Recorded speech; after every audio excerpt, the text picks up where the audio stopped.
नमस्कार, मैं हूँ आशुतोष और आप देख रहे हैं सत्य हिंदी। सत्य हिंदी के विशेष कार्यक्रम आशुतोष की बात में आपका स्वागत है।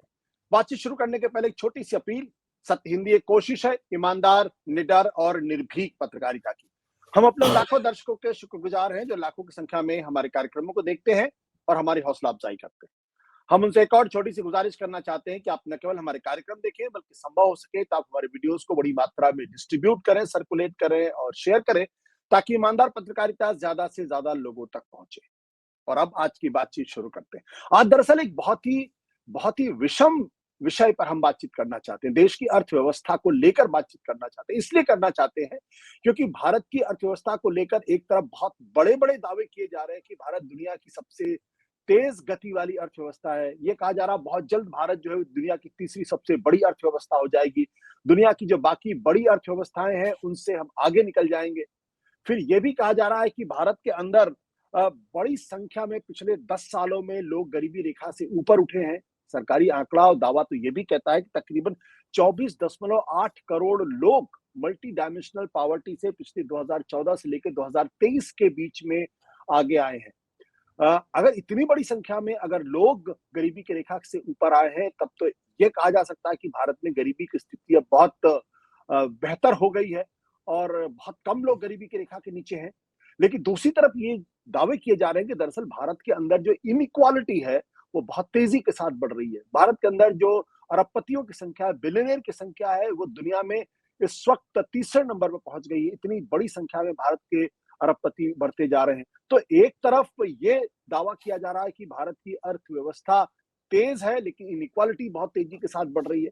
दूसरी तरफ ये दावा है कि भारत में बिलियनियर की संख्या बढ़ती जा रही है लेकिन दूसरी तरफ तकरीबन 80 करोड़ लोगों को मुफ्त में राशन दिया जा रहा है। तो ये जो विरोधाभास दिखाई पड़ रहा है, ये जो विडंबनापूर्ण स्थिति दिखाई पड़ रही है, इसका अर्थ क्या है? इसी पर आज हम नजर डालेंगे और हमारे साथ हैं राजेश महापात्रा जो पीटीआई के पूर्व संपादक है, साथ ही उड़ीसा डायलॉग के डायरेक्टर हैं। राजेश, आपका बहुत-बहुत स्वागत है। ये थॉमस पिकेटी जैसे लोग जिस तरीके से भारत की अर्थव्यवस्था को लेकर, उसकी गति को लेकर और साथ ही साथ उसकी जो दिशा है, उसको लेकर जो चिंता जाहिर कर रहे हैं और वो कह रहे हैं कि असमानता अगर ऐसी ही बढ़ती रही तो ये भारत के लिए भी खतरनाक होगा।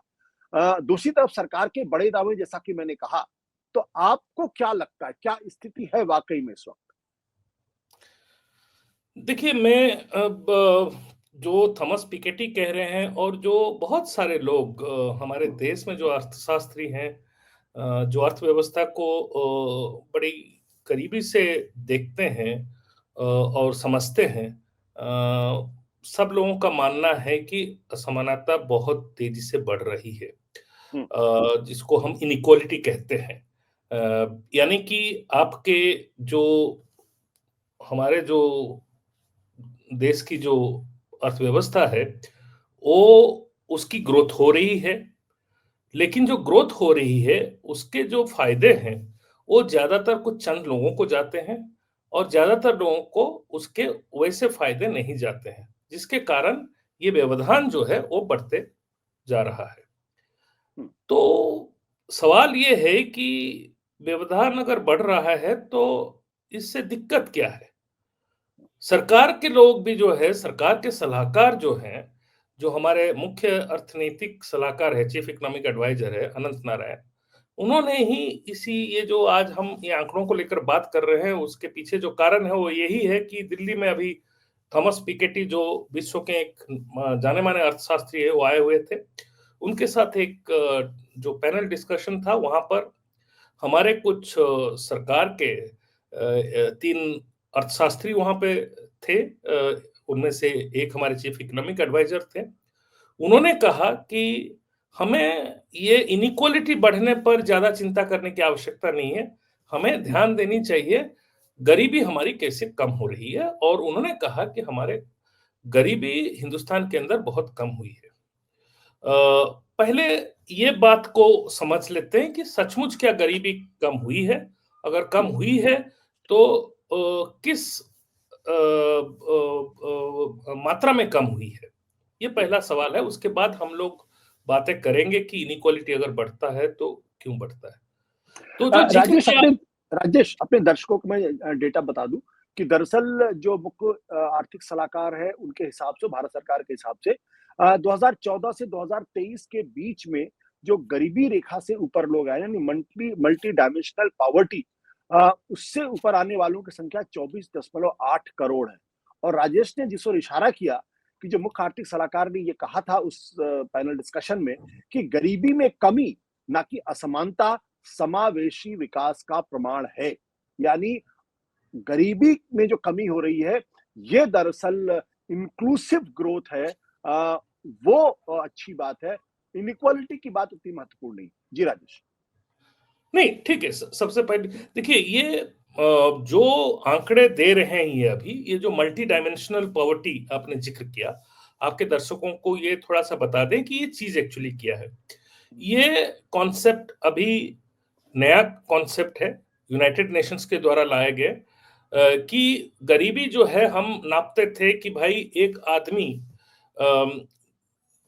दिन में कितना खा पाता है, जो उसकी जो फूड कंजम्पशन होती है, वो हर एक किसी आदमी को एक मिनिमम न्यूट्रिशनल रिक्वायरमेंट चाहिए। अगर वो उतना लेवल का न्यूट्रिशनल रिक्वायरमेंट के लिए उसका जो फूड कंजम्पशन नहीं हो पाता है, तो उसको गरीब माना जाता है। उसके साथ में उसके हाउसिंग, शेल्टर और कुछ रोटी कपड़ा मकान जिसे कहते हैं, ऐसे कुछ इंडिकेटर्स को लेकर हमारे एक नेशनल सैंपल सर्वे होते थे पूरे देश भर में, और उसमें से जो लोग कितना खर्चा कर रहे हैं, वो आंकड़े हम इकट्ठे करते थे और उससे हम अनुमान लगाते थे कि लोग देश में कितने लोग गरीबी रेखा के नीचे रहते हैं।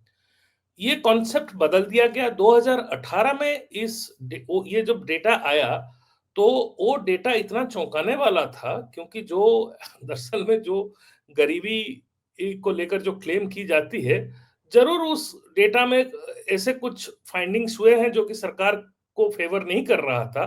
तो इसीलिए 2018 में बकायदा नेशनल सैंपल सर्वे होने के बाद उसके जो पॉवर्टी एस्टिमेट्स आने तय हो गए थे सरकार के अंदर, और सरकार ने ये डिसाइड किया कि वो डेटा बाहर नहीं जाएगी। उन्होंने कहा ये डेटा ठीक नहीं है, ये डेटा का क्वालिटी खराब है, इसमें ये गड़बड़ है, वो गड़बड़ है, उन्होंने निकाला नहीं है। दरअसल में कहानी ये था कि उस डेटा वो में ये निकल के आ रहा था कि हालात एक्चुअली बिगड़ चुकी थी, तो इसीलिए उन्होंने नहीं निकाला। अब ये निकाले multi dimensional poverty. Multi dimensional poverty को लेकर आशुतोष, ये शो में तो पूरा बात नहीं कर सकते, लेकिन इसके लेकर बहुत सारे सवाल उठाए हैं जो इन चीजों को अच्छी तरह से समझते हैं। इसमें जो डेटा का जो क्वालिटी है, वो बहुत खराब है। इसमें क्या है कि एजुकेशन, हेल्थ और बहुत तरह का इंडिकेटर्स को ऐड कर दिए गए। तो आपका एक्सेस है कि नहीं स्कूल को, ये नहीं बताया जाता है कि 5 किलोमीटर के अंदर सरकारी स्कूल है कि नहीं। ये नहीं कलेक्ट किया जा रहा है डेटा कि 5 किलोमीटर के अंदर प्राइमरी हेल्थ केयर सेंटर है कि नहीं। पब्लिक गुड्स और प्राइवेट गुड्स में फर्क नहीं रखा गया है इस सर्वे में। उसमें बड़ा दिक्कत ये होती है कि जब सरकारी अस्पताल में अगर हो, तो वहां गरीब जाके अपना इलाज करा सकता है। प्राइवेट अस्पताल हो, अस्पताल तो उसके बगल में होगा, लेकिन वो वहां पे इलाज नहीं करा सकता है। प्राइवेट स्कूल होंगे, लेकिन उसका बच्चा नहीं जा सकता है। अगर सरकारी स्कूल नहीं है, तो बच्चा नहीं जा सकता है। तो जो आप इन चीजों को एक प्रॉक्सी लेते हो कि अरे उस इलाके में अगर स्कूल आ गया है, अस्पताल आ गया है, इसका मतलब है कि वहां के जो लोग जो है, उनके स्टैंडर्ड ऑफ लिविंग बेटर हो गया है। स्टैंडर्ड ऑफ लिविंग में इन्होंने बहुत अजीबोगरीब हरकतें की हैं। उनमें जैसे मैं आपको उदाहरण स्वरूप एक ही दे दूं एग्जांपल, क्योंकि बहुत सारे इसमें डिटेल है और कॉम्प्लिकेटेड चीजें हैं, ऐसे शो में समझाया नहीं जा सकता है। जैसे एक्सेस टू बैंकिंग। अब आप बताइए, आज के जमाने में, डिजिटल जमाने में, हर किसी को व्हाट्सएप लीजिए, ऐप लीजिए, मोबाइल फोन आपके पास है, तो आपको बैंकिंग का एक्सेस हो गया। तो अब इसका मतलब कहने का है कि भाई हम गरीबी कम हो रहा है, ये कोई सबूत तो नहीं है ना। मैं एक सिंपल इंडिकेटर लेके चलता हूं कि अगर आपके देश में गरीबों का संख्या कम हो गया है, तो हमें 80 करोड़ लोगों को मुफ्त का अनाज क्यों देना पड़ रहा है? और ये डेटा तो सरकारी बोल रही है। छाती जी। ये करके बताती है कि हम 80 करोड़ लोगों को मुफ्त अनाज दे रहे हैं।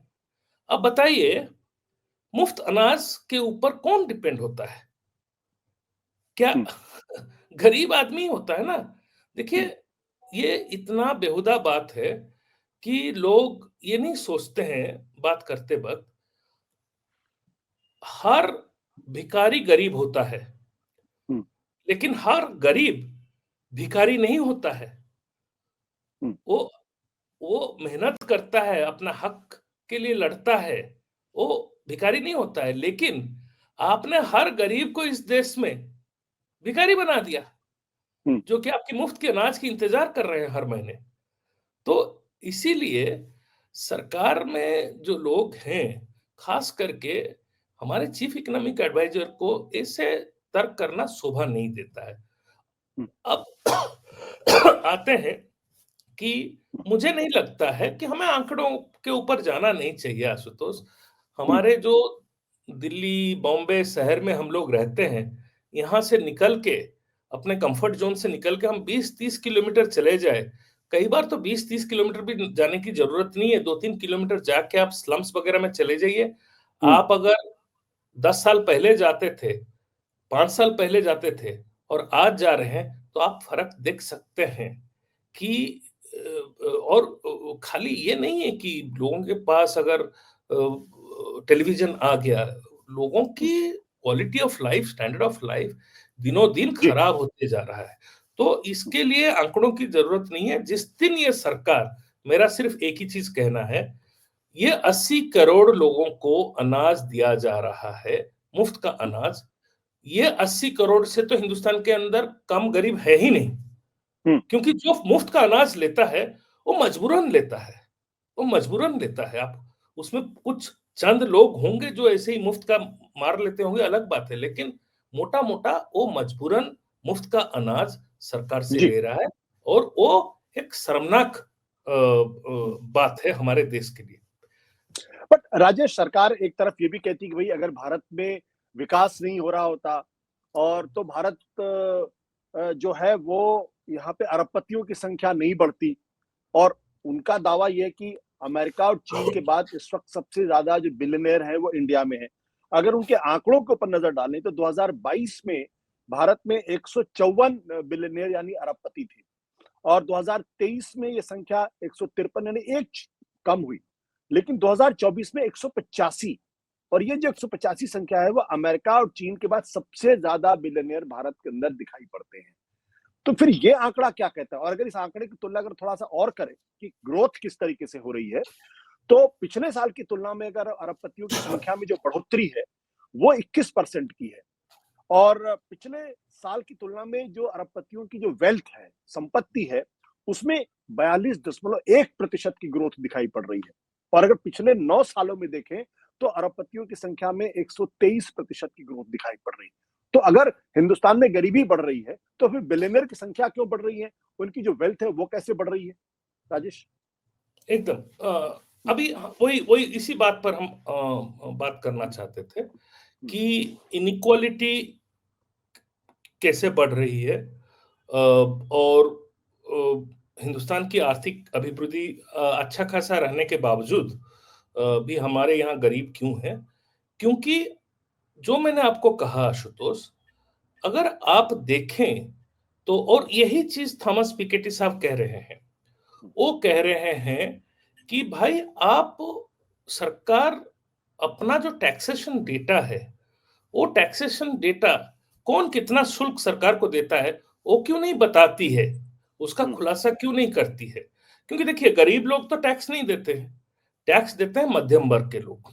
तो हुँ, पिछले बार मैंने आपका शो में कहा था कि हिंदुस्तान में 5% जो है उनके बड़े मज़े होते हैं, वो बड़े मज़े में हैं हुँ, और 20% ही मध्यम वर्ग के लोग उनको सपोर्ट कर रहे हैं और इस आशा में कि कभी वो भी उनका भी फायदा हो जाए, उस चक्कर में घूम रहे हैं।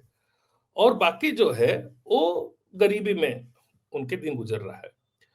एक आपको मैं छोटा-सा उदाहरण दूँगा, किस तरह से होता है। हुँ, और ये बहुत बड़ी समस्या के रूप में ऊपर आगे उठकर आएगा। मैं हमेशा आजकल जहीं जाता हूँ, लोगों को, क्योंकि हमारे मध्यम वर्ग के लोग आज के जो सरकार है उसको लेकर बहुत उत्साहित रहते हैं। तो मैं उनसे सिर्फ एक ही सवाल पूछता हूँ। मैं एक सवाल पूछ